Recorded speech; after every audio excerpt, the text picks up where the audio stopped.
What's up, fitness business nerds? Welcome to another episode of the Business for Unicorns podcast. I'm back here with Mr. Mark Fisher. Mr. Mark Fisher, how the hell are you? I am doing surprisingly well, considering that I had two conferences back to back. I know we're just One of which was recovering ours, from our first ever 3-day. Yeah, we're recovering from our time in Denver. How was the retreat for you? It was great. I mean, we were catching up before the podcast. Honestly, I don't know what's wrong. I talk to my therapist about it. There's just something in my nature when you get like a lot of positive things. You're like, is this true? Or you're just being nice. And, but yeah, I don't know. This one really sincerely felt unusually. It both felt good, but also the feedback was unusual. It was sort of so amazing to connect with older members. We did our very first ever Leadership Society Day, which was kind of an amazing opportunity to have this sort of small cohort. Got to really connect with some of our newer members, and even out of the guest spots. I mean, like virtually everybody there that was not a member is working with us in some capacity going forward. Many of them joined the Unicorn Society. So yeah, it just felt really good. We also had a lot of like vendors there that were really awesome. That I thought like brought like a really good extra, just like vibe. Just felt a good vibe. I don't know. How did it go for you? Yeah, 100%. I mean, I'll just say for listeners who don't know what we're talking about, or maybe you're new to the podcast, all of our folks who are in Unicorn Society, we do 2 retreats per year, and it's a 2-day retreat for them, usually a Friday and a Saturday, full of talks and workshops, and it's a ton of fun. And we also now do another day, a 3rd day for everyone in Leadership Society. They come on their own on the day before and have a whole day with just other folks in Leadership Society, which is our first time doing that. And so, yeah, for me, it was so much fun. It's always exhausting and so worth it. And you're right. We got really great feedback on this one, which I'm very excited about. It's just always, it's for me, the challenge and like the fun of hosting these things is figuring out what content can we deliver in this retreat format that's most valuable to all our members. That's what they need right now. What order do we put it in? Which speakers talk about which topics? Like, it's such a fun kind of puzzle to put together. And so when I'm sitting in the room and it's landing and people are taking notes and nodding their heads or getting up and engaging with the exercises, like it just feels really satisfying. And of course, there's always room for improvement. I mean, there's no way to make it so 150 people in a room all get exactly what they need. Right. Yeah, so this is truly like one of those, climbing a mountain with no top here, is that there's always room for improvement, which is kind of like the sweet spot for projects for me. Right. Yeah. It's like I can get some positive feedback that I'm doing pretty good at it. And also like, I'm never going to please everyone. And that chasing that is just so kind of exciting. And so, but I feel good about it. I feel really great about it. And I'm excited for the rest of the feedback to roll in. Yeah. Yeah. Well, speaking of retreats and things, we have another one coming up, which is what we wanted to talk about on this podcast, which is you're going to go to London, which is Saturday, November 8th. We're calling it the Gym Business Growth Day in London with Mark Fisher. And so for all of you listening, if you're free on Saturday, November 8th and need an excuse to go to London, are you happy to be listening from London, somewhere in the UK or somewhere adjacent? Please come. There's still availability. Obviously, links will be below. But let's just talk a little bit about who is this event for, Fisher? Why are we going to London? Yeah, I mean, this is I haven't done one of these in a while, but I mean, we're going to London partly because I want to go to London. I like it. Partly. Also, we do have, some members and some people we've worked with on and off for the years that are in the UK, and it's a little bit harder for them. So, I mean, some do, which we appreciate when they can fly across the pond, but it's a little bit more convenient for people that we've worked with over the years to attend something that's in the UK. I mean, even some people, we have a number of our members I know are flying in from other parts of Europe. And I mean, I think that's really the extent of it. It's just like, just want to give some love to other parts of the world. This is fun because this particular one is a kind of like a full day it's a full day survey of all the things you need to know to run a gym. So very specifically, this is for mostly current gym owners. I think there's going to be some nuggets in here if you are newer gym owner, but also I think for more established people, just reviewing soup to nuts, how I think one runs a successful gym as we move into 2026, because I think as an industry and even as a group, as for Unicorns, I think we just continue to learn and refine strategies. I think what's working, the principles stay the same, but the methods maybe tweak a little bit. So I'll be talking about all the things to grow your gym.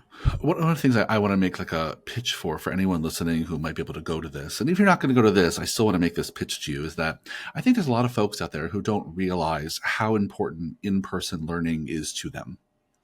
Right. There's a lot of folks that come to our retreats twice a year who I know in between those retreats are reading books and doing online courses and coming to coaching calls, coming to our, weekly workshops and office hours.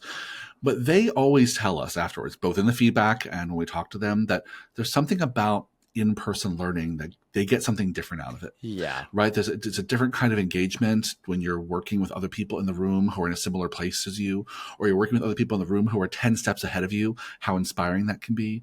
Or you're with other people in the room who are 10 steps behind you and you get to be kind of a helper and a mentor. And there's also something about the energy, like the physical exchange of energy you get from being in a room with people. The number one thing people say on our feedback from our retreats is that they left kind of inspired and re-energized. And I don't hear that when people attend webinars. I don't hear that when people do one-on-one coaching as often, right? So I just want to make this case out there for y'all. If anyone's thinking about, is it worth it for me to go? I listen to the podcast. I've already maybe taken some BFU courses. Why go to this in-person thing? There's one reason, I think, is that in-person learning is just different, for many of you better and more effective. And I also know Mark's going to cover a lot of great content. So, what are the kinds of things that people will learn when they come to this? Yeah, I think, I'll be covering, a number of topics. Among them, I'll be talking about, to my mind, like 3 core roles of the gym CEO and sort of review what they are. So we make sure that's the foundation upon which we're building how you build out your week and your time, and, making that very actionable. So understand what that actually means for the way your week is scheduled. We'll be covering a decent bit of marketing and sales stuff, both the principles of marketing and sales, many of which are unchanging but need to be applied to gyms in particular ways. And related to that, I think we'll be covering what the best gyms are currently doing to get more leads and sell more clients. And I would say it's beyond paid ads is the way one of them is called. Paid ads matter, but I'll be talking about things besides paid ads. Paid ads are great, but you tend to work with a vendor for that. And certainly a lot of you will want to do that. And there's a case to be made for that. But I want to talk about the things that we can do as gym owners that are actually going to lead to more leads and more clients. I'll be talking about, to my mind, the most important retention systems as we go into 2026. Not the least of which being the sessions themselves are good, but I think there's a number of key, and it's not an unlimited number. There's a number of key things I think gyms in 2026 would do well to add to their systems to really provide a warm embrace for their clients when they're outside the sessions, which is happily going to help them stay longer, which is good for you to make more profit, but also very important if we actually want to help people make behavior change and achieve their goals and change their lives through fitness. We're going to have Harry Morris, Business for Unicorns super client, is going to be sharing a case study about how he doubled his gym in 12 months, specifically through SOPs. I know systems are something a lot of gym owners understand, but can feel maybe a little bit mystifying. And Harry, I know, is going to break that down. And then we'll talk a little bit about how to find and take care of a team, right? I think part of the thing we all know is to really have some real freedom and to really create real impact, and to do so in a way that really makes sense for you and your own family so that you're not treating your gym like a prison, is to have awesome people that you work for you. And there's some very specific systems and tools that we've used over the years, we've refined, that I think will really help you get better results from your team, have them perform better, but also probably improve their how well cared for they feel by you, which again is going to serve you to make more money. That's great. But also outside of that, will hopefully help them develop as professionals and as humans in the service of your shared mission. And then finally, now I guess we'll have drinks. I got a caution here. I can't overpromise here. The tender age of I can't say I remember I went to the Lift the Bar conference in Edinburgh, rightly or wrongly. I think I'm now infamous because I think at one point they held me up on their arms while I drank out of a champagne bottle. I think those days have largely passed, but I will have 2 drinks, maybe 3. But yeah, my commitment is I'll hang out as long as people want to hang out. I would just make it happen, which, by the way, I'll be able to do because, in the States, I like to go to bed at like 9, maybe 10 an event if I'm pushing it. Well, the good news is I get in the day before. So to me, that's going to feel like, at 10 a.m. is going to feel like 5 p.m. for me. So I'll be able to stay awake. So we should really take advantage of that. So I'll pull up there, but that's an overview of the kinds of things I'll cover. And I'll do like one more pitch for getting out of your gym, getting into, we've talked about before, but it bears repeating, changing up your physical environment, your social environment, your intentional environment, get into a different physical space around a different group of people, taking in different kinds of information, I think is sort of the trifecta that I think leads to some of the inspiration, some of the creation of possibility that I think a lot of people spoke to after this weekend. Yeah, for sure. Well, I mean, that's the big challenge for everyone listening in the UK who's going to be attending this is you're the only thing that matters at this retreat is that you get Mark wasted. Yeah. Best of luck. Good luck. Have to. Well, listen. It's I've been unfortunately, London tends to be the city that I push my limits the most. I love London. London's a great cocktail town. So yeah. Well, what I love so much about this agenda is whether you are just launching your gym or you've been in the game for many years. I think taking a kind of a systems approach to thinking about your business, breaking your business into several kind of repeatable systems, and figuring out how do you get it, how do you leverage those systems to run your gym more effectively and grow it over time with more and more of more efficiency and less of your time as an owner. Right, is a thing we kind of all want as small business owners, but it's hard to do.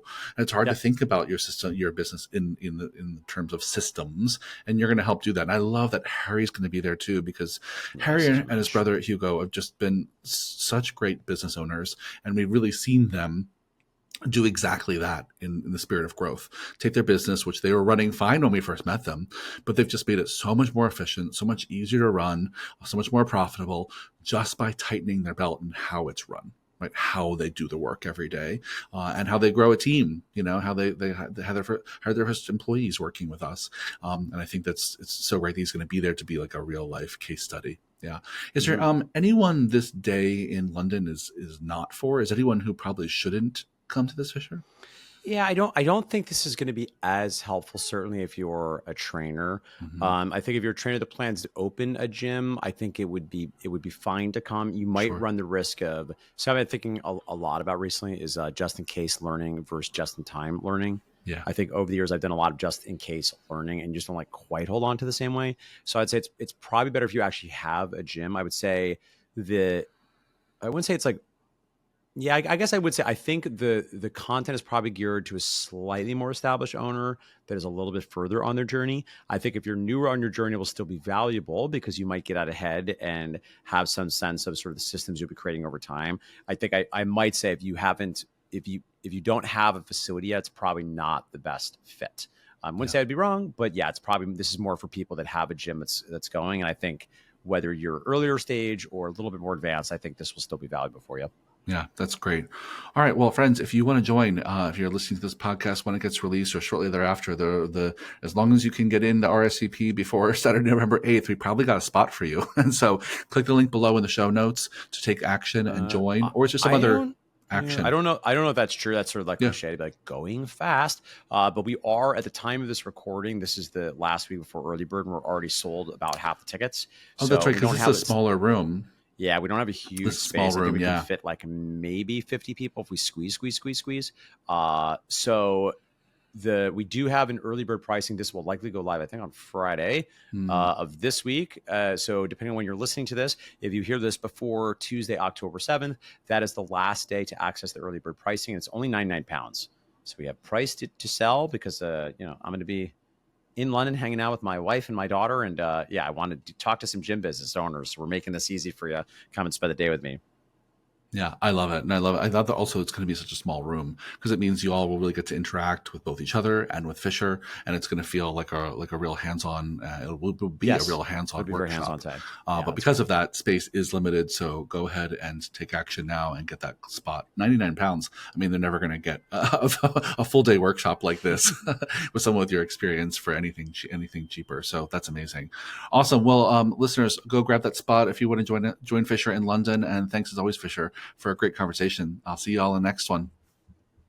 Bye.